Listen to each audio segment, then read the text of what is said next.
You gave us a really kind of wonderful dive into change management within big institutions, and there's a lot of people in government here who are trying to think this through. You've had context, though, within government yourself, right? Yes. You're in this public interest space now.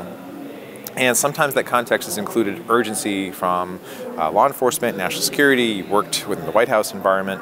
Not all of government has that kind of fierce urgency of now, right? How do you instill urgency to get things moving or changed in other contexts? How do you create that context?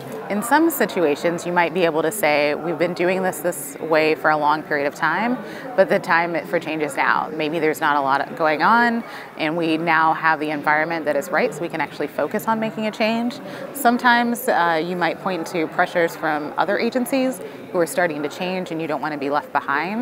Or sometimes you may just appeal to the goodness in the heart of the people who are going to be affected by the change and say something to the effect of, you deserve better than this, we can do better than this, let's figure out a plan to make it happen and to make it happen in a smart way.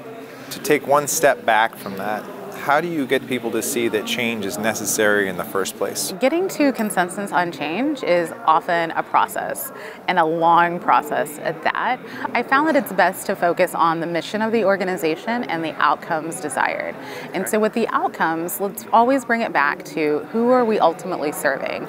Are there ways that we can align ourselves internally to serve our public better? Are there ways that we can improve our digital service offerings so that we are serving our public better? Are there ways that we can improve the offerings and the technologies that we are using internally so we can do our jobs better, therefore serving our people better? Bringing any type of change initiative back to what's our mission and how do we serve people better is important.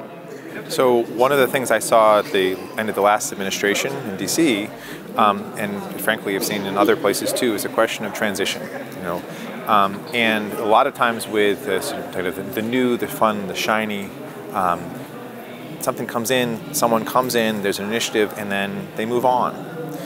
So this question of sustainability seems really present.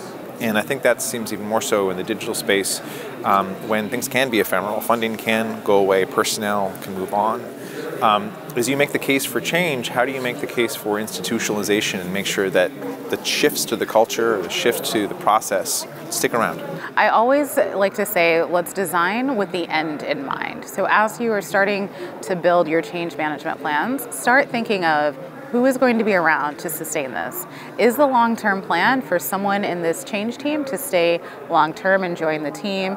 Is the plan for us to build capacity along the way as we're doing this change, making sure that we are training everyone on this work? Hopefully you're engaging with your users throughout the process, and so that's not a big of a lift, but you want to make sure that you're intentional for that. Make sure that you are partnering with the people who are doing the hard work on a day-to-day basis, because they're the ones who are going to be around when you leave. And they're the ones who can help you figure out how to write the rules and to codify your work back into the process and the bureaucracy that the organization abides by. So you gave a wonderful talk this morning about managing change, building teams intentionally that actually are built to thrive, like built to succeed. And I think that the question is people are thinking about digital government innovation, making things better, faster, cheaper, right? Is how to make that sustainable cultural change.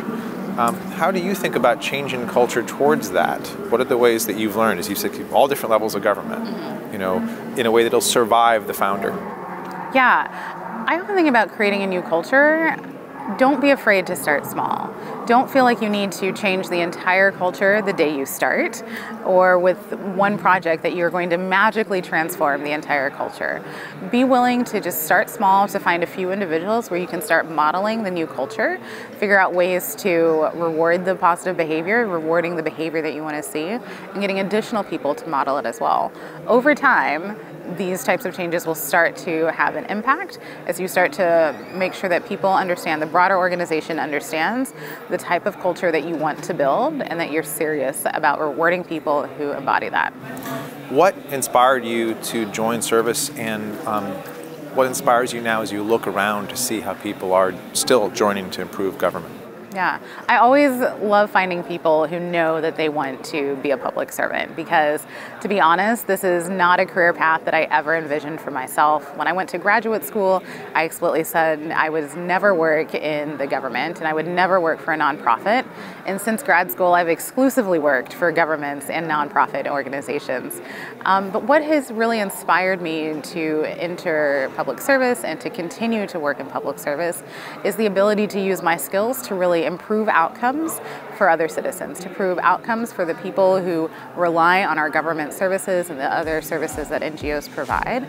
That's what inspired me to get in, and that's why I continue to do this work. I suspect you'll inspire some future public servants too.